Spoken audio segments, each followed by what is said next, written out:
to the Academy. This is the second part of our Session 2 here for this amazing game and this amazing cast of characters. I'm Riku. I am your game master for this mess of a real-world game that we're doing.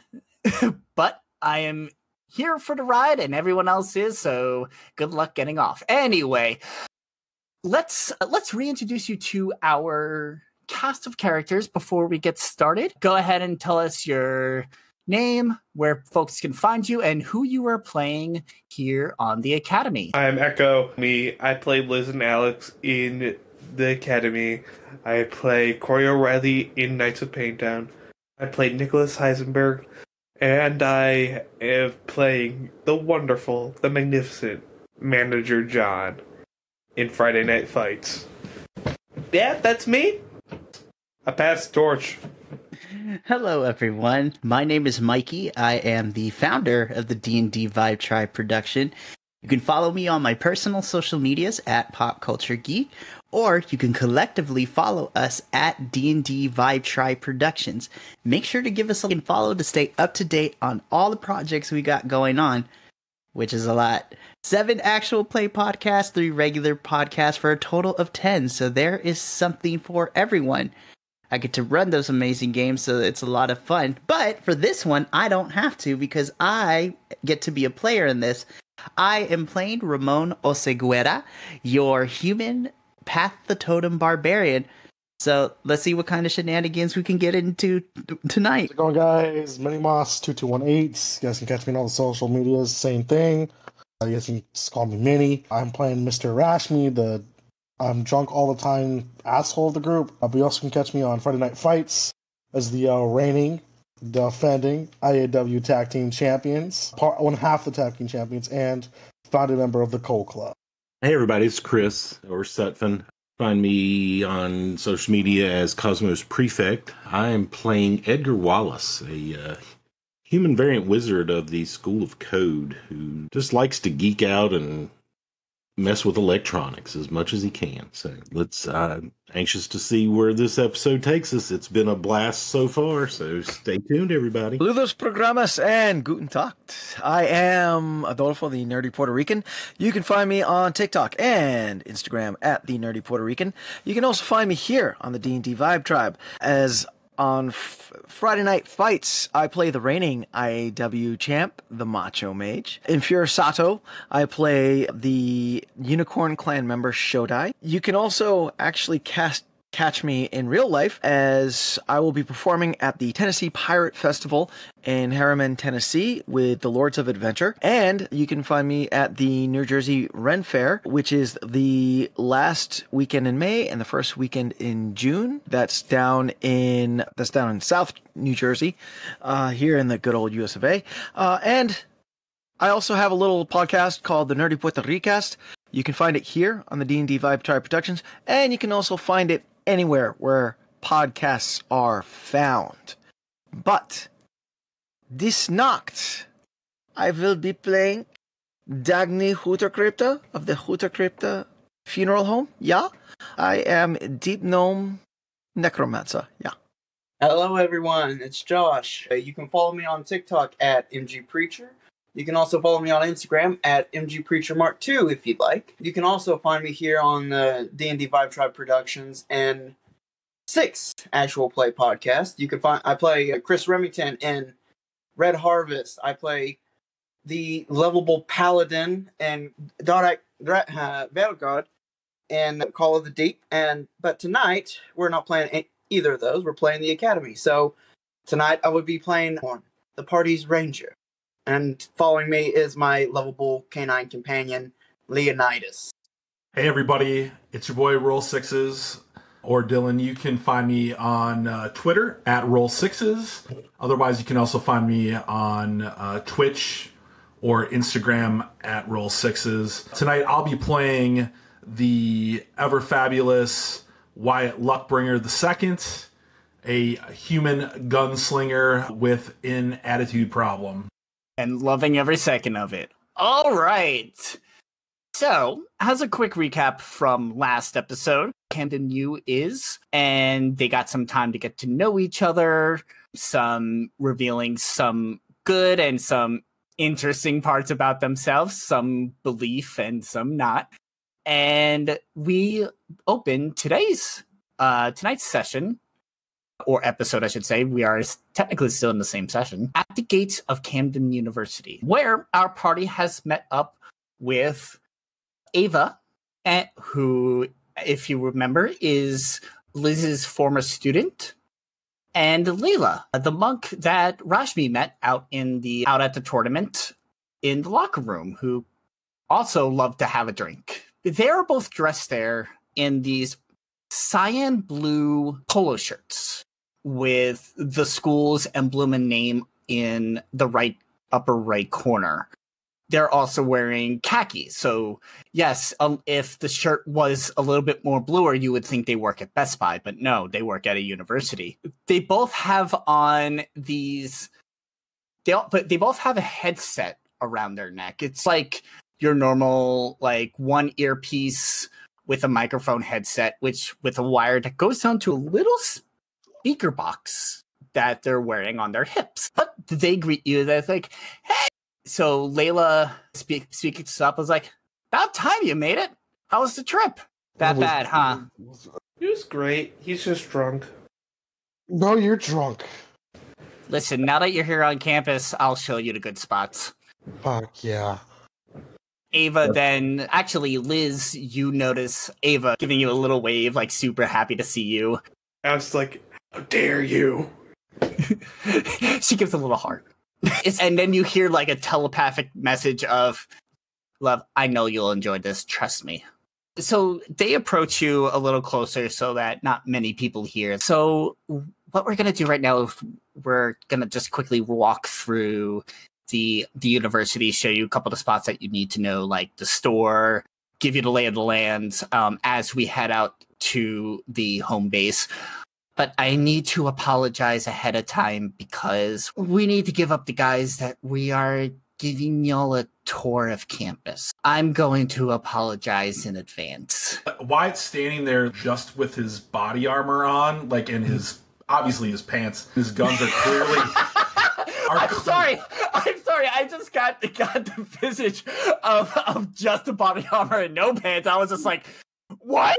That's refreshing. No, he also has his he does have pants on. That's for the after dark version of this game. Yes, that's for a different time and place. But like he like stares, like he looks down at himself and like back at them, and he's like, so is this going to be a problem? Shouldn't really be a problem. We do like this kind of onboarding for quote unquote staff all the time. So if anyone asks, I could just say that you're security. I mean, for once, I agree with the count. We're all decked on weapons. Am I the only one to bring weapons with me? I'm actually going to say at this point, when you're on the flight, you stored your weapons. You have your basic, like, Wyatt, you probably still have your guns on you, but the rest of you have like your basic weapons, like daggers and stuff on you, but nothing too showy right now. Okay. So Wyatt, on the plane, you all would have seen Wyatt take off his body armor. If that was like what the expectation was. And underneath that, even though you saw him complain earlier, he's wearing a perfectly tailored Armani t-shirt. Like, it looks like he's actually had a tailor take it, like, form-fitting. And he's just like, when somebody gives him, like, a look, he's just, what? Oh, we're into designer labels? I did not know it was going to be that kind of... I am here for all of it. Fantastic. All right. And the only reason they say... Apologies for that a bit of stutter, because I can see what y'all write in your notebooks and alerts come up and I try not to giggle. Anyway. I apologize. I think that was me. I apologize. Don't apologize. It's fantastic. You'll find maybe Patreon content will post in character notebook diary sessions. They explain this. So we're going to have to turn up the energy a little bit, and I apologize for that ahead of time, but we'll try to get through this as quick as possible. Hold on. Hey, Layla's, hey, please. Oh, yeah. Thank you. She takes a quick swig and gives it back. This is a college town, right? It is a college town. She does it like in almost a sleight of hand way to make sure that no one's seeing it. But anyway, like, all right, here goes nothing. And you see them both put on their headsets. They turn on the speakers, which gives a little bit of a high-pitched sound from the speaker that you normally would hear. And they go, and then all of a sudden you hear through a complete distortion of the microphone. You can't make out a word of what they're saying. It's weird for this to be a very funded campus, yet the speakers sound like they're straight off the shelf at a dollar store. This is making my throat itch somehow. I don't know how this is happening. Right, and now we're going to go this way and show you the main hall of the university.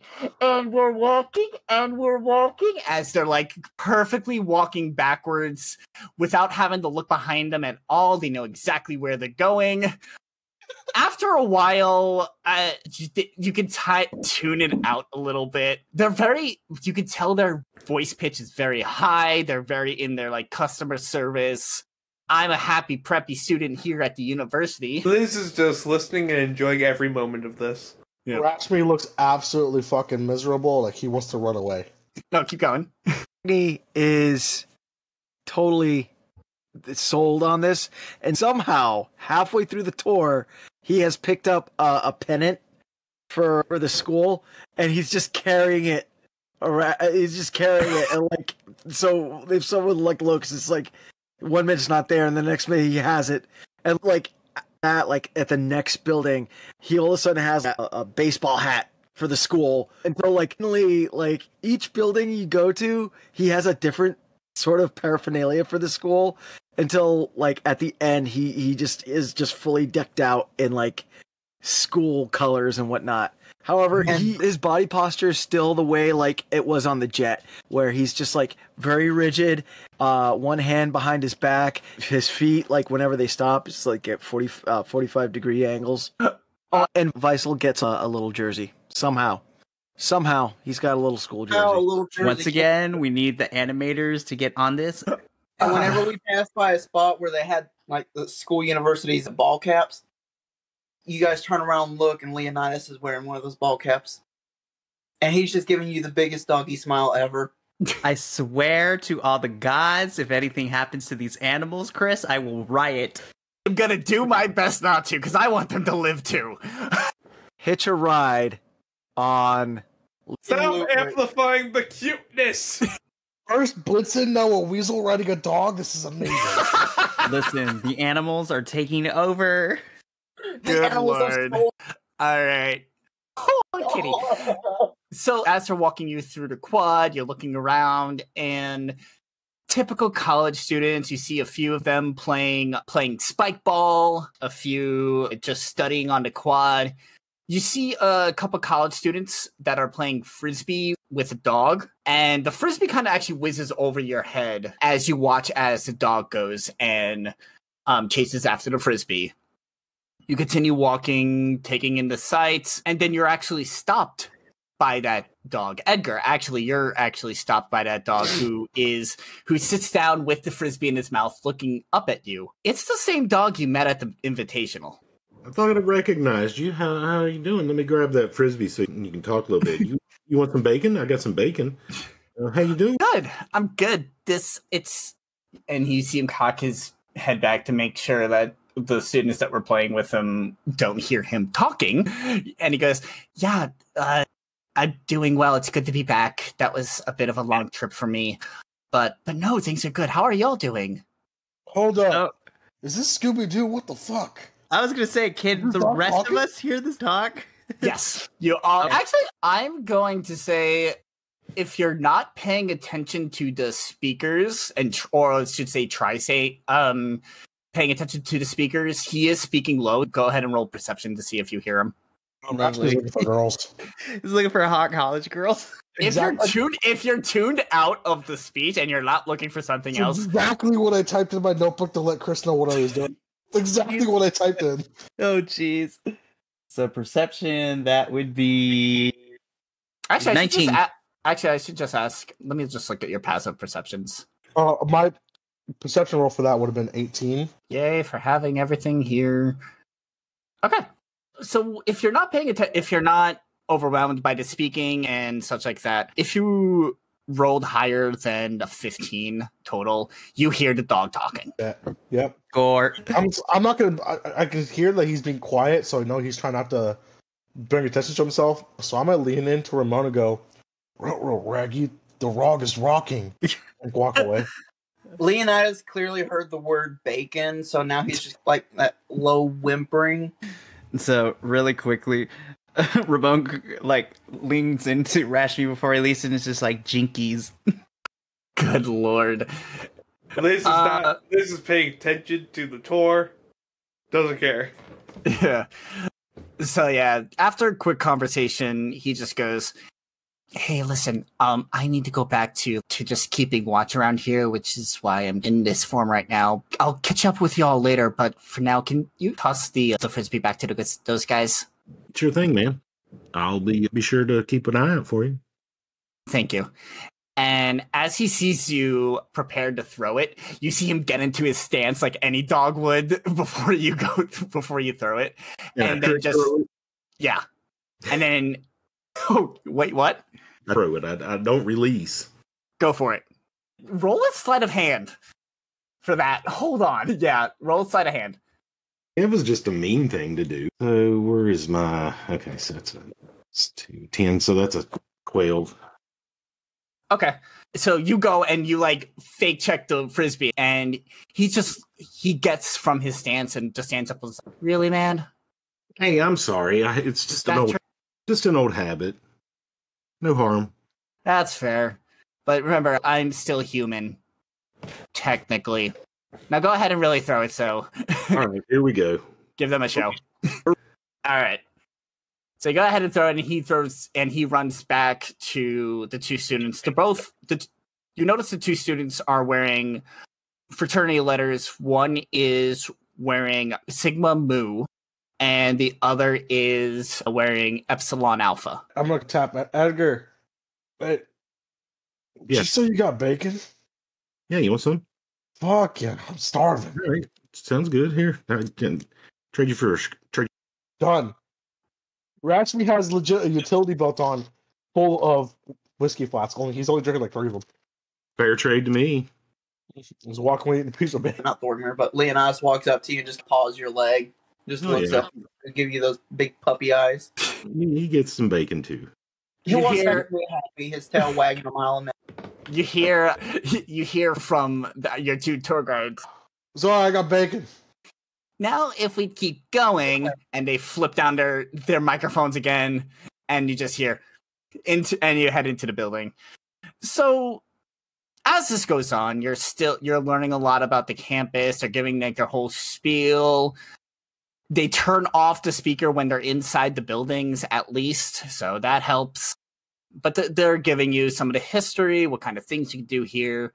As you're walking down one of the halls, it's just I think it's actually the School of Business there. You're walking down the halls there, the stock tickers around there for like their fake stock market.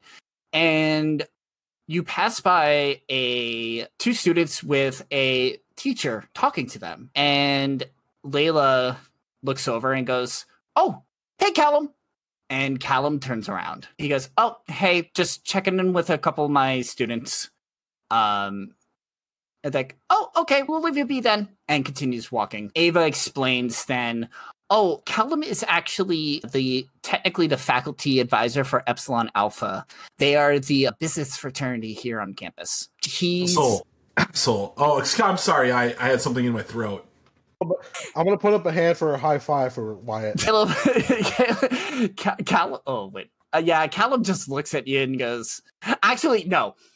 You see the two students just start cackling loudly, and Callum just gives you like a death stare.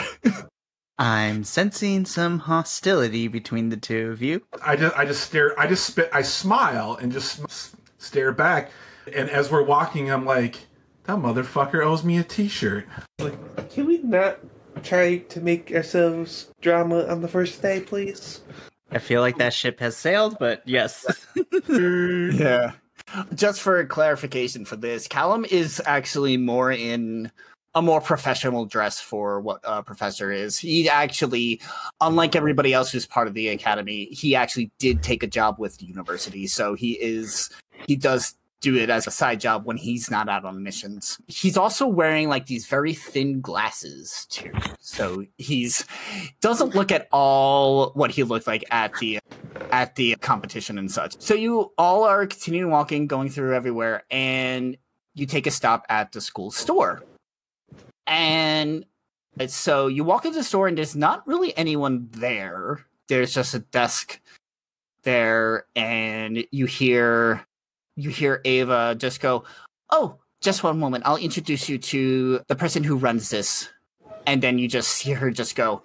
And yet again, just like before, dropping down from the ceiling upside down on a rappel is Jay Fogshot. Jeremiah Fogshot just drops down in front of the register. "Oh, you made it!"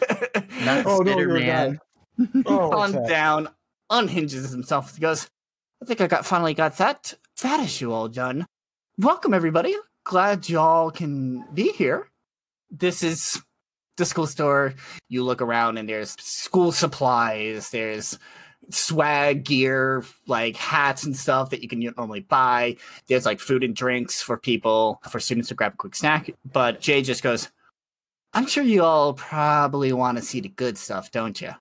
And he just simply walks out and walks to the back of the store, and where you see this super, super large poster of popular pop idol Alicia Bones that is up there. Very famous artist. And you see him just walk up to it and just boop the poster's nose twice. And the door, and make sure that you all see that. And you see the wall just give way and start moving over.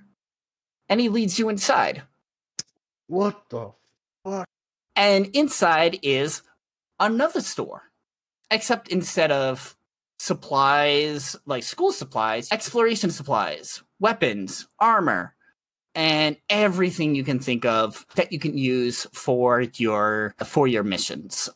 And this is where you would get a lot of your stuff from. Unfortunately, for the academy, you need to actually bring your own equipment, unfortunately. But they are supplying you with the money, and anything you buy, you get to keep. As I see all of this, just under my breath, I'm just going, ugh. So as you're looking at this and looking at all of this, it's like, I wonder where that little one went off to. And he dips around the corner and goes, "Hey, Sarah, you busy?" And out comes this little halfling that comes around the corner. And Ramon, you recognize her right off the bat, except that she's not really wearing children's clothes anymore. She's still in overalls, but you can see she's a little bit dirtier because she's been doing some work around the place.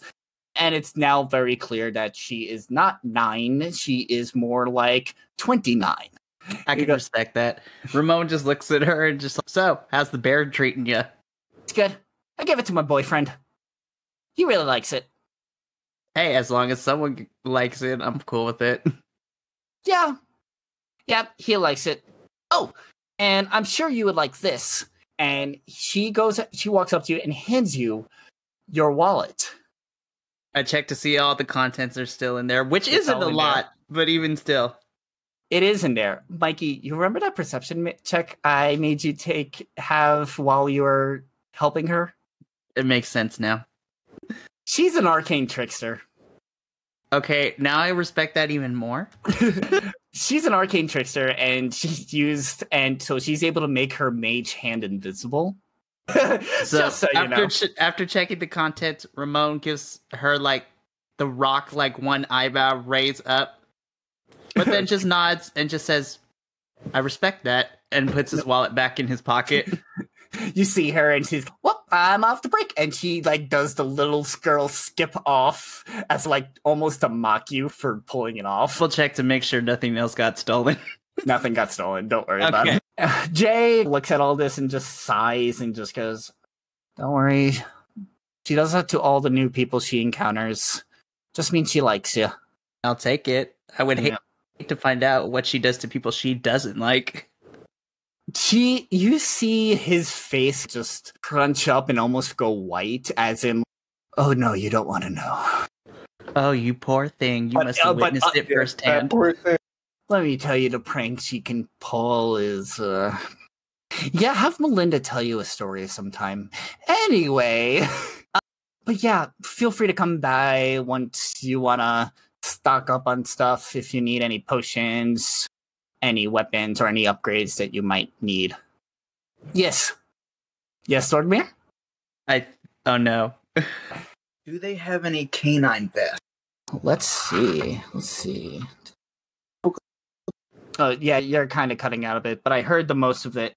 So, Jay looks at you and says, we actually just gave the last one that we had to Patrick because he ripped his old one, but we should be getting in more stock soon. Just need to get the tailor to actually give us our product. Look, I don't know why the supply chain is still fucked up, but we left that behind in the olden days. Things still happen. But we should have new stock in the next day or two. Okay. So don't worry. But I still need to clean up around here, so I'm going to need to ask you all to go and so I can finish cleaning. But you need anything, just give me a ring on your tablets and I'll open up the shop for you. And then he just like shoos you out. Like, well, now you know where I am. Now bye. And as soon as you just shoot out, the wall just slams back into place. Layla goes, yeah, he can be very protectful about his stuff, but There's so much stuff. yeah, he makes most of it. He makes most of that. Oh yeah, he's one of the best artificers in the business, especially with the firearms. Let me tell you, he makes some cool stuff. Anywho, we'll keep going, and then we can get rid of this stick soon enough. And they go ahead and lead you out of the store. Along the way to this next area, curious to know from y'all, is there any types of things in this kind of atmosphere that might catch your eye, or maybe that you might be looking for in particular? Hot college girls. Oh God, what did you put in the notebook? By the way, just so you know, your tablets are like, let's see. Your tablets are like transforming, so it could be a tablet, you can automatically fold it to turn into a cell phone, or you can even grow it out to be a laptop. So it's an all-in-one like electronic tool for you to use. So literally this thing is the Rotom of this universe? Yes, like it is the Rotom? Rotom of this universe. I did see your chat, Rashmi. Can you roll a stealth check for me? I did. It was a natural 20 for a total of 22. Shit! All right, let's see how long it takes for people to realize. It was a nat 20, so... Be like, aren't we missing Actually, you know what?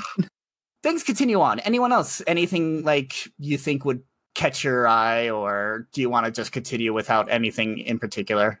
So, real quick, Ramon is looking around for one of those... He's a big guy, so he's looking for one of those, like, embroidered, like, cardigan, like, dad sweaters kind of things going on. You don't see one on the route you're taking, but Ava lets you know that a few buildings over is the like bookstore, which is where all of that kind of larger swag is available for purchase. Cool. And in his mind, Ramon's going to be like, if I can't find one in my size, I will take an emblem and I will stitch it on somewhere. I wonder if they have a fashion department around here. Odds or evens? Never tell me the odds, so evens. So Layla speaks up as, oh, when I was a student here, actually, I was a fashion major. I think we still have it, though. I think it's under another name. I need to look into it. Ramon just cracks the biggest smile as big of a smile as like the 6'4", like heavy set, like chunky man can be. Is just like most excellent. Yeah. I'll say that like most majors are taught here. Not like with the exception of maybe a couple here and there just because they don't have professors for it, but if they can have a major, they pretty much have it for the most part. Anyone else looking for anything in particular besides hot college girls? I was wondering where the archives might be. Stacks, the library. Oh.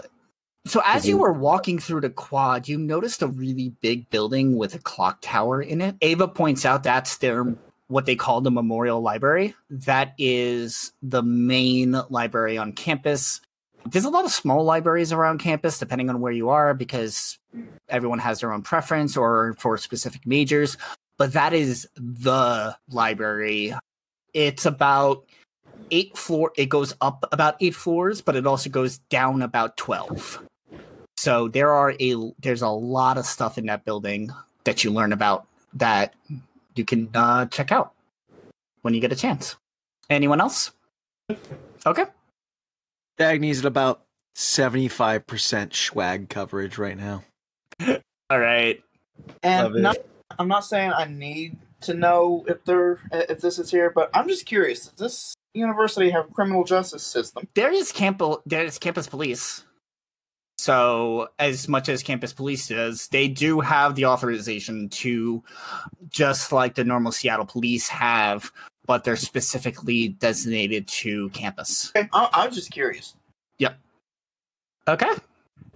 So you're walking through the buildings, you're getting more of a tour, and then you end up in this. It's almost like the start of the woody area there, just almost like off on a trail.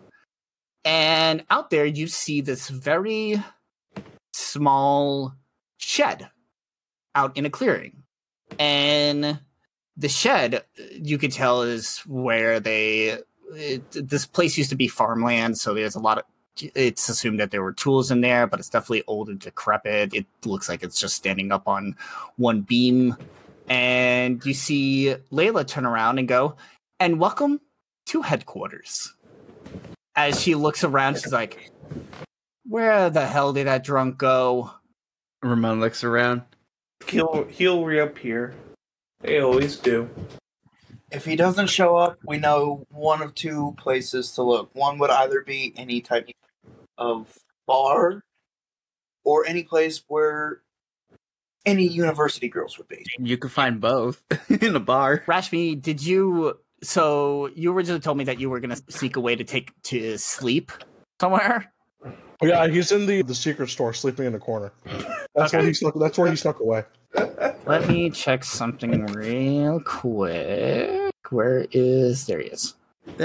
Hey, Layla looks out into the crowd. Like, "I'll go get him."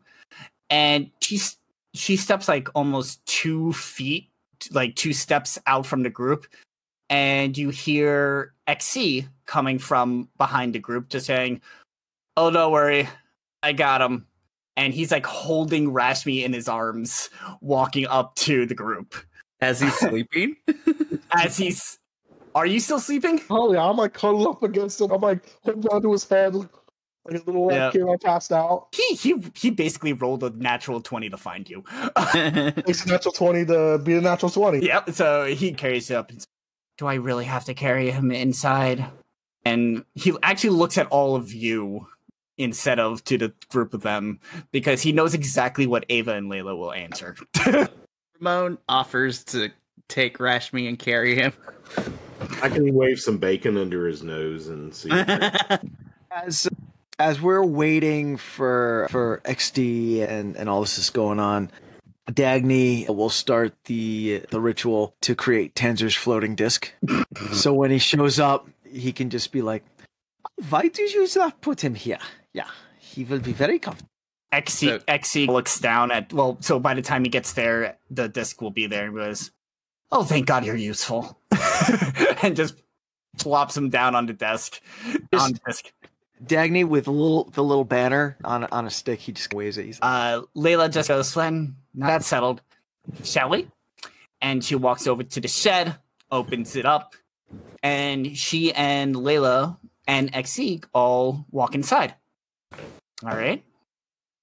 So Liz walks inside, and this isn't a shed. It's a motherfucking mansion. Does it It's happen? bigger in the inside. Does it happen to involve someone by the name of Mordecaides? Yes. Lovely. It is an invisible version of Mordekaisen's and permanent version, I should say, of Mordekaisen's magnificent mansion. Yes, we are here for this. For those of you who don't know what that, it's basically a high-level bard or wizard spell to create a gigantic mansion out of nothingness that could be any size, any amount of rooms, or any layout they want. This is basically a permanent version of it, so it's always there. It's basically the TARDIS. So I'm assuming y'all decide to walk inside following Liz? Oh yeah. Yep. Yep. And just a Yep. quick clarification, then Dagny would cast and summon an unseen servant to push Ashby on the tensor floating disc. So To the which- floating disc, because I was looking at that earlier, it actually follows you, I believe. Yep. Okay. There's So you still, don't need... there's still going to be an unseen servant pushing it. Yes. That works. That works for me. So yeah, you're inside, and Melinda is there to greet you, along with all of your bags down there at the front. And she turns to XC as XC comes in, and is like, "Good to see you, XC." And you see XC bow to her. She says, "One of my greatest creations that I've been able to make has come in useful. He might not have much of the smarts, but definitely has helped protect this university. Anywho, welcome. I'm glad you all can make it. I got all of your contracts. Thank you so much. For tonight, you can feel free to rest. Enjoy campus, enjoy the sights around. Tomorrow morning, we'll meet, and I will tell you about your first mission. It's going to be a very easy one. I will tell you that. It is just a simple information gathering mission, but just something just to get your feet wet. But for now, enjoy, celebrate. The kitchen is stocked, and your rooms are on upstairs. You will find your name placards on your doors to where your rooms are, and I would heavily suggest you go ahead and head up there first." Well, it's just like, I tell you what, I appreciate all the hospitality, and he just walks right upstairs. All right. Cool. Anyone else follow upstairs? I'm gonna grab my bags.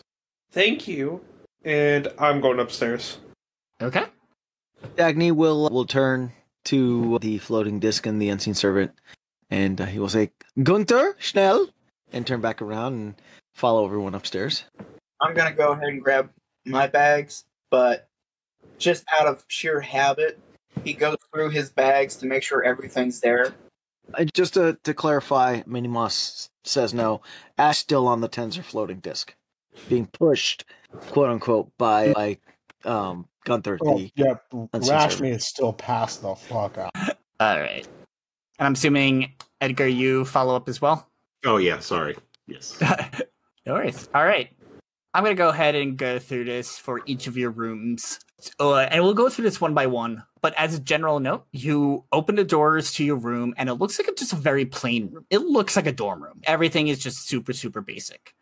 But as soon as you cross that threshold of the doorway, the room kind of transforms and redecorates and resizes itself to your personal taste and style. We're going to start with Dylan, since you were the first one that went straight up there. What does your room look like? So I think the first thing that stands out is that there is a mannequin for Wyatt's armor. So like when he walks in, he walks right over to the armor mannequin, slides the armor onto it, slides his holsters onto the mannequin. So he's got the armor and then the weapons, takes off his machete and like adjusts it, looks over to the walls, and he sees a bunch of band posters that he really loved when he was growing up. It's been a long time, but there's still a Prince poster showing his Minnesota, showing there's a Queen poster and a few other like rock posters. And then there's a desk with a shelf that has a handful of books. The one that probably stands out to anybody who would come in and look would be Monster Hunting 101. And it's got a bunch of different bookmarks put into it. Otherwise, the rest of it is pretty simple and plain, and just, like I said, a place for his equipment and some books for him to read. And he probably takes any opportunity that a warrior like him would take to get some shut-eye. He'd get some kip right away, just slide it, strip down, and lay down in his bed and close his eyes for a few minutes.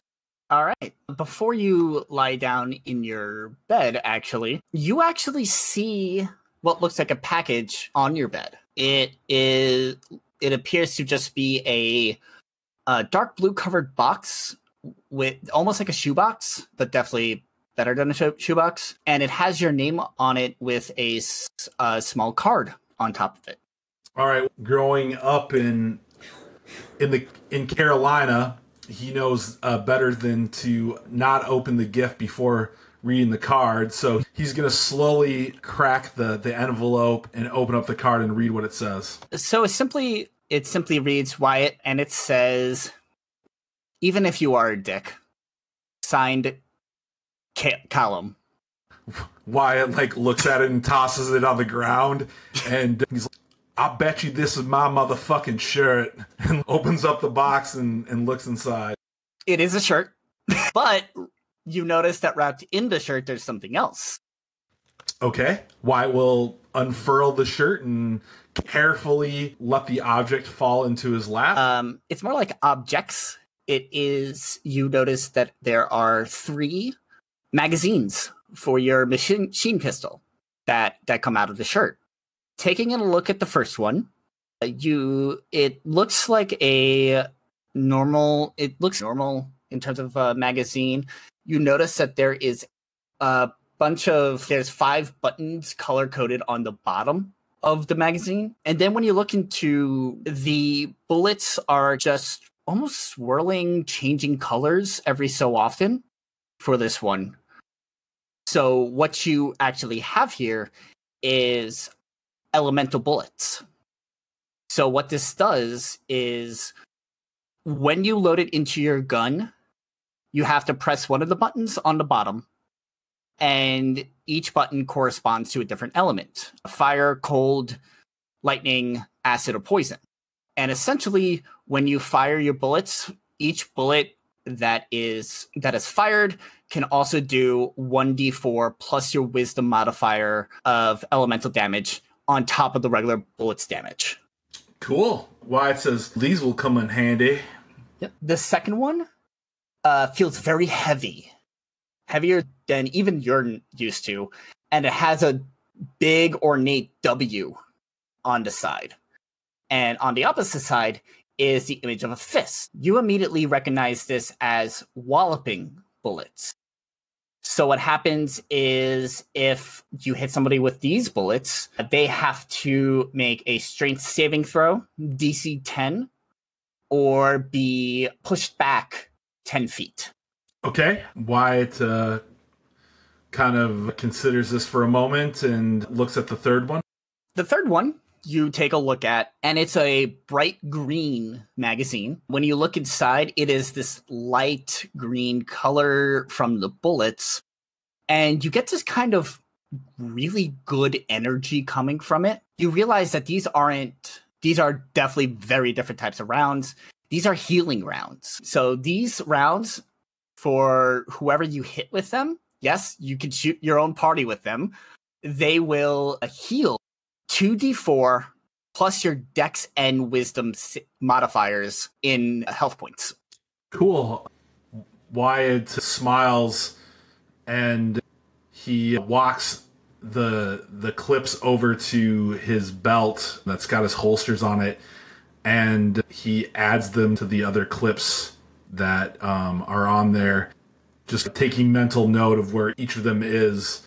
He's maybe Callum isn't such an asshole anyway. and folds up his shirt and puts it. Do we have closets in these rooms or? Yep.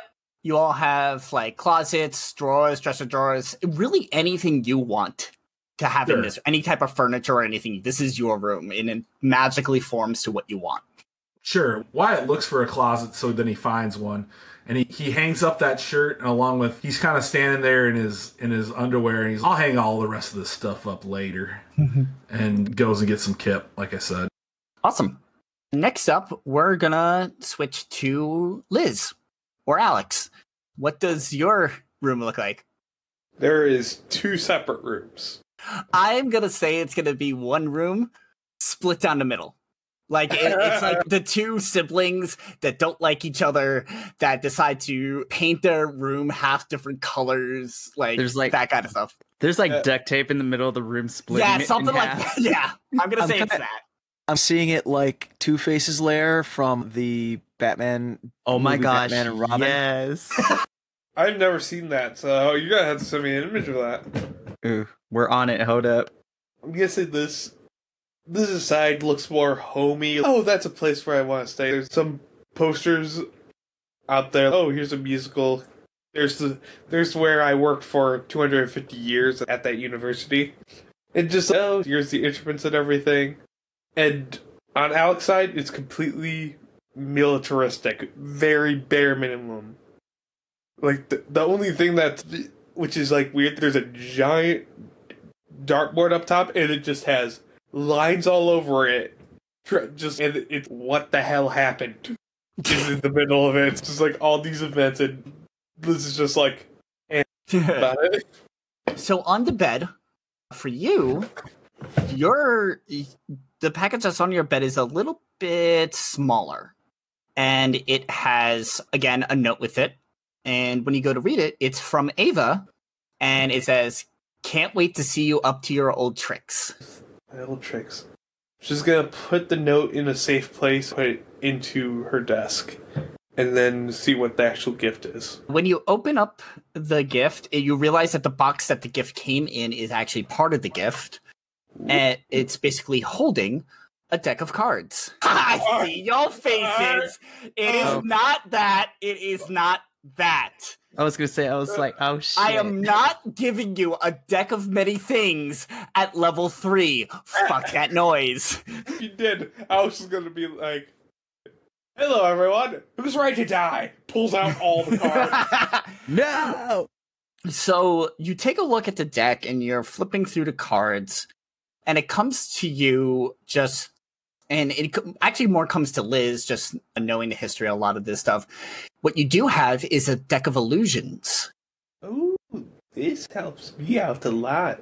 Yeah. So essentially, for those who don't know, he can take one of the cards out and randomly take a card out, toss it out, and it will turn into an illusion of a creature or a human or whatever, depending on the card that he throws out there. Yep. So it's a really cool gift. Yes, it is. I'm going to make sure to keep this on my person at all times. Awesome. This is my new smoke bomb. It could be used as that. I will tell you that this one has been enchanted so that the cards do come back, so you don't have to worry about once you've used a card, you lose it forever. Next up, I think it was Adolfo. You went up the stairs next, right? All right. So tell me what your room looks like. Right before the door opens, it's a very sterile college dorm room. But as soon as the door opens, slowly, Dagny opens the door slowly. Mm-hmm. The room turns into this. All right, so first and foremost, for some reason, everything's in black and white. No explanation why, just everything is in black and white.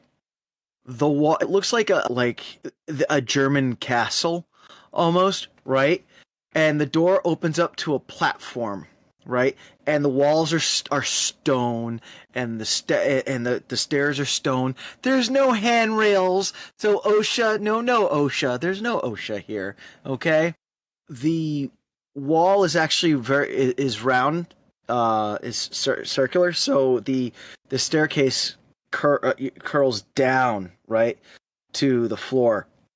There are windows, but the windows are up high, and for some reason there's a sound of like wind blowing, and then also every now and then there's a flash of lightning and the sound of thunder for some reason.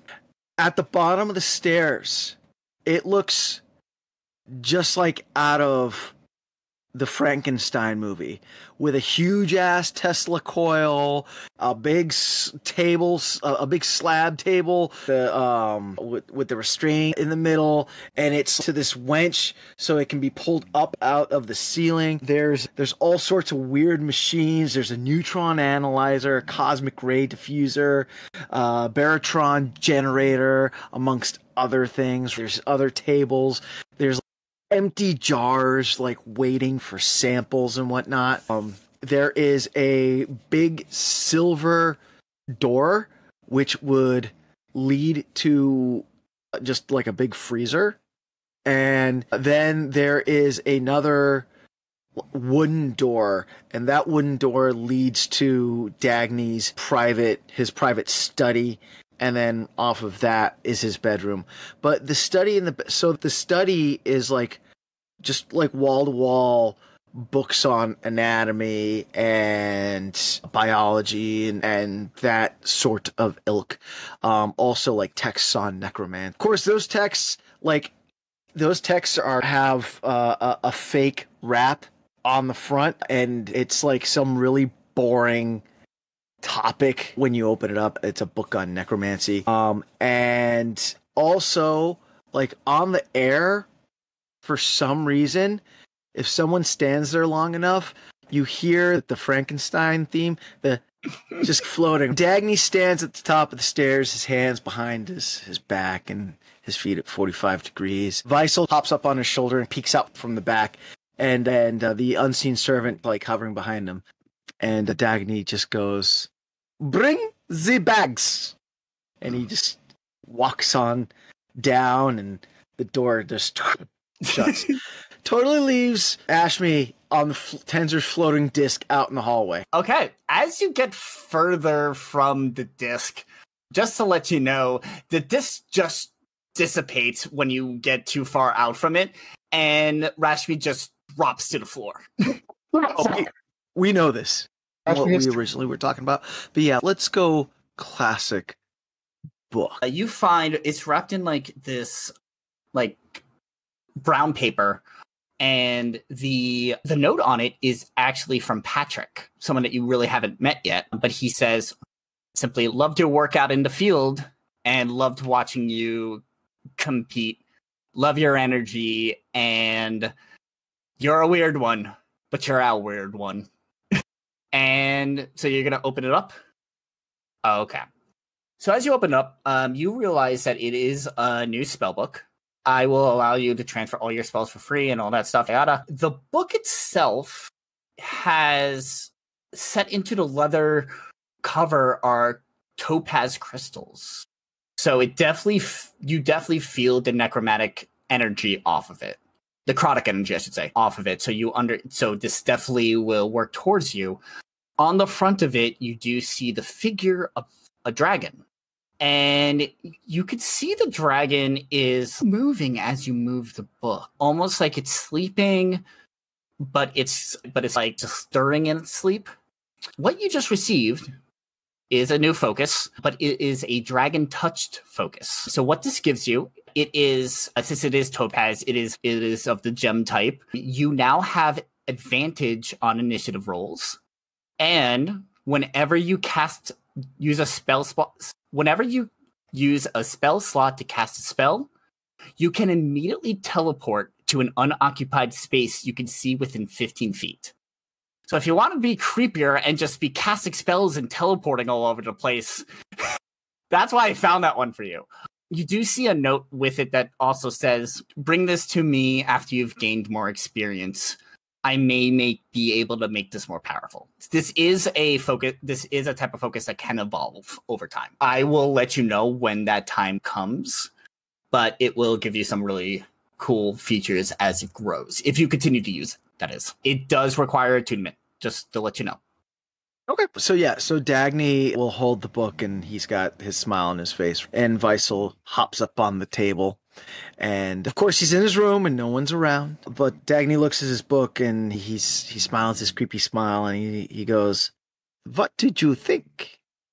And Weissel sits and stares and cocks his head at Dagny and just says, "This will suffice." Oh, damn. Okay. Shit. Oh my gosh. I was not prepared. Me neither. Shit. Since Rashmi, you got brought up with Dagny, I'm going to say that your room is right across from Dagny's, and you basically drop to the ground, and when you look up and around, you see a door with your name on it. That's fucking new. He's gonna get up and open the door and just go, "Oh, this shit looks lame," and then step in and go, "Oh my god!" And what does your room turn into? And look, His room looks like a standard house. It basically appears as a childhood home. The last time he remembered seeing his parents. So the house looks like a standard front room. There's a black leather couch and a dark brown black coffee table, a TV on the wall, pictures of his family up on the walls, but instead of a kitchen, it's a bar. And going inside, the master bedroom is set up to be it's a large room, a single king-size bed, a special table to hold his sword, it can be worked on, and another table that holds medical supplies. He's the doctor.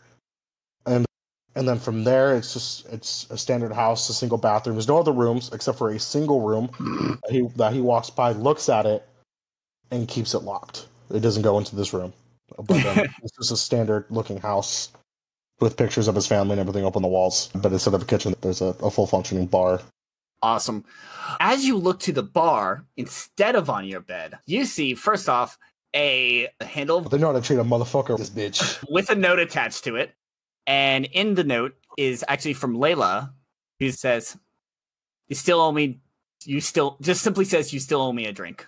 Or immediately pull out my little tablet, which is the phone now, and go, "Where is that? Where is she?" Wrapped around the handle, you also notice this amulet. And as you look at it, first off, it smells like whiskey-stained wood. Oh, this smells great. So you're looking at it. Do you put it on? Okay. So you put it on and you feel some kind of like good energy coming from it. Like you're feeling calmer, feeling any headache that you had from that fall just slowly goes away. Things like that. Go ahead and take a drink. Oh, that's some premium shit. So you take a drink of the liquor. He puts it in a shot glass. He's being fancy with this one. Yeah. And a couple of the cuts that may be on you from like previous battles or fights and stuff suddenly start healing. So what you have is what's called the Amulet of the Drunkard. When you are wearing it, you gain 4d4 plus 4 hit points when you drink. It says here kind of beer, ale, mead, or wine. I'm also going to say a shot of whiskey for you. Once you've used it, you can't use it again until the next dawn. So just to let you know, it is limited use, but you do have that now and supports your drinking habit. Dude, with this thing, my liver would never fucking go bad. Let's go. You are damn right. All right. Ramon, what does your room look like? Okay. So, with his stuff in hand, Ramon just initially takes a look in, just nods, and then once he stepped through the threshold. So, as Ramon steps through the threshold, his room is similar to how it is back in his hometown. So, as he walks in, one part of the room attached to the wall is a desk with a sewing machine and a corkboard with different designs of his stuffed animals and things like that, as well as a couple of photos of him and his mom and him and his bestie Rodrigo from back home. There's also a couple of potted plants hanging around, also vines around the perimeter of the ceiling a little bit. There's also a kind of porch window where Ramon can sit there and look out, which is similar scenery of the ocean from where he is from. And then as far as his actual bed, it is a king-size bed. Ramon's a big boy, so he's got to fit. And then plastered around the perimeter of the bed is a couple of crates of some old vinyl records. And in one corner on a nightstand is just a record player kind of thing going on. And it's very minimalistic, but it's very cozy and very homey. So Ramon just looks around and I can get used to this. Very minimalistic, but very inviting and warm and homely. Awesome. As you're looking around, a small, thin square box on your bed. And it does look like a jewelry box. And it also has a note on it. And the note is from Sarah. And it says, first off, it says, "You're lucky I didn't use your credit card for this." Yep. And then it says, "But I want to keep you around, so hope this helps." First thing, Ramon pins that letter onto his corkboard to save for later, and then goes to the box. So what you see in the box is a pendant. And the pendant, it has 2 golden hands, shaped like this, holding 3 ruby crystals. You do find a note that explains what it is. What it's called is the Parapet of Wound Closure. My God. Okay, so really quick tangent. So yeah, in every campaign that I've been in and that the DM has given me a magical item, for some reason that is always the item I have gotten. I have never not gotten it. It's the 4th game that I've gotten it, but I am not going to complain. So I'm like, yes, let's go. What is this? So for everyone else who doesn't know what it is, so you do have to attune to it. While you wear this pendant, you stabilize whenever you are dying at the start of your turn. In addition, whenever you roll hit die to regain hit points, you get to double the amount of hit points it restores. Now, I am going to put a little bit of a house rule on this because this can be extremely overpowered. I will say that every time you are stabilized from this pendant, you will take a point of exhaustion. Okay, that's fair. It's just that if you're like dying over and over again and just have like infinite death, that's not fun for you or me. But at some point, it's just basically infinite death anyways. See, that's why I'm putting the exhaustion on it. Because if you hit six points of exhaustion, you die. Yes, which is a big no. Yeah. Which is something we want to avoid. I'm just imagining the TikTok side. It's just let me die, Brandon. Yeah. It's like, just let me die, Brandon. All right. Cool. Next up, we have Thorgmir. Thorgmir, what does yours look like? Oh, my room is really basic. Like you said, when I first look in, it looks just like a regular dorm. And when I see the regular dorm, I just look and I'm like, oh, this is actually nice. But as I cross that threshold, it goes to looking more like a log cabin. And it's just real basic. There's a small little cooking area. There's a full-size bed big enough for me and Leonidas. And there's also a workbench sitting off against one of the walls. And on this workbench, there's a bunch of different hunting, fishing game catalogs, and there's even some gun magazines. And some of the one of the gun magazines, there's a couple of firearms that had been circled, and beside each circled item, in small words, it reads, "My goals." One of these goals is he wants to upgrade from his bow. Don't get me wrong, he loves using his bow, but he would love to be able to get an actual rifle. And one of these rifles is a big old 300 Winchester Magnum. He remembers shooting one of those when he was younger, when some merchants came through and they had a bunch of different things that they can sample. One of the things he sample shot was a 300 Win Mag, and he just fell in love instantly. And another one of the items is from what he's used to when looking at duty pistols and other sidearms, this one looks a lot more futuristic, and it's a really expensive Sig Sauer. And again, out from the circle, it says, my goals. So he has some dreams of owning some better things, but yet he's also really down to earth because, yeah, he'd like to be able to buy all these different cool looking things, but he's also got a mother he's got to support, which even though she's elvish and they can live practically forever, she's actually been getting sick. So he's been trying to save every penny he can to be able to get her like the right healing treatments, medical treatments, whatever you want to call them. And where Thorgmir is half dwarven, we're outcast from the rest of our little society.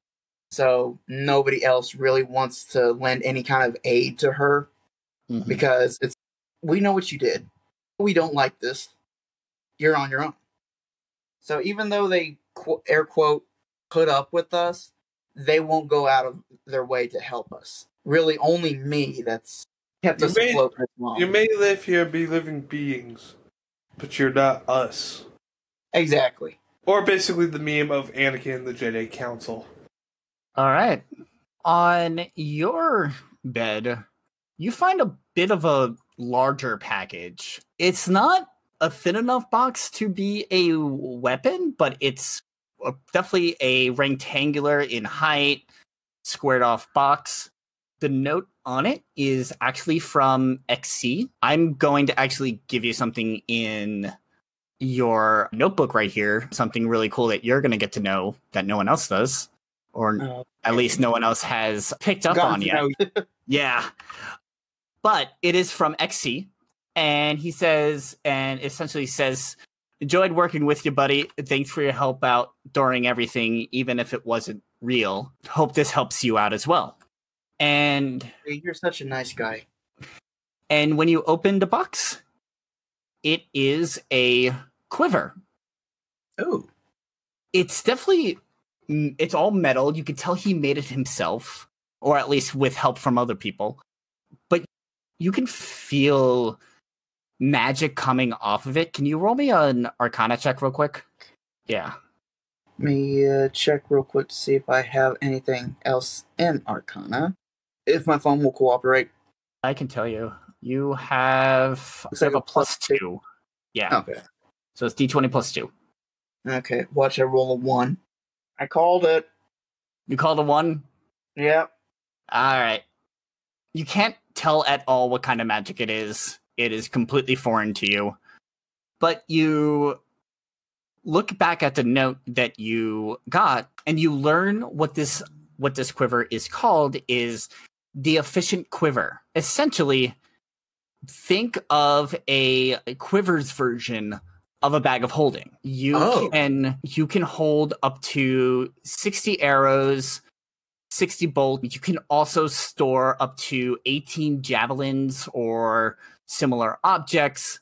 And even the largest hole in the quiver can actually store a bow, a quarterstaff, a spear. So you can carry things around like that. So you can essentially carry more ammunition as you need. That's cool. I like that. Added spice. As I'm looking at this, I go to take the quiver that I've got on, and as I'm taking it off my shoulder, it literally just falls apart.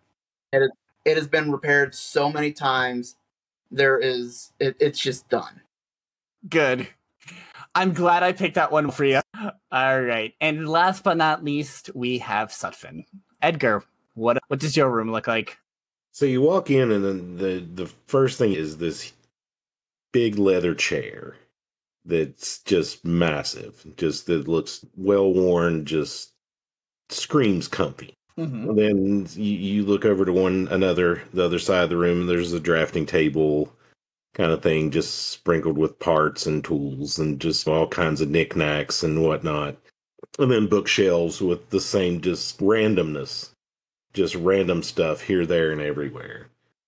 And it's nice, cozy, almost like you think there would be a fireplace over in the corner, but there's really not, because who wants to really mess with that kind of work?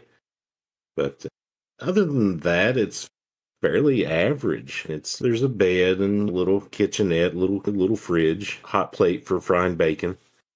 I may borrow that lunchbox of Magic Lunchbox from another show. Nice. Cool. So around in your area, on your bed, you find the small felt pouch. The note that is with it is actually from Jay. He says essentially the same thing that Patrick said to Rashmi, that he enjoyed watching you in the fields. He offered some training to help you out if you need help with your aim. But he also goes, hey, if you ever want, feel free to come down to the shop, and if you're willing to help me out, I'll make you some more of these. So yeah, that's what the note says. Very nice. I'll try to hold that up, put it in one of my pockets, and I guess I'll, take a peek inside of this pouch. So inside the pouch, you find 3 needles that kind of look like the knitting needles that Ramon uses. There's also a very small note next to it. And when you look at the note, and it says, tell Ramon that these are not knitting needles. So when you look at the 3 needles, you feel one of them, and it feels very warm in your hand. One feels very cold in your hand. And one you're feeling a little bit of a static shock from. I would like, if you can also roll an Arcana check real quick. So that's a 19 plus 6, 25.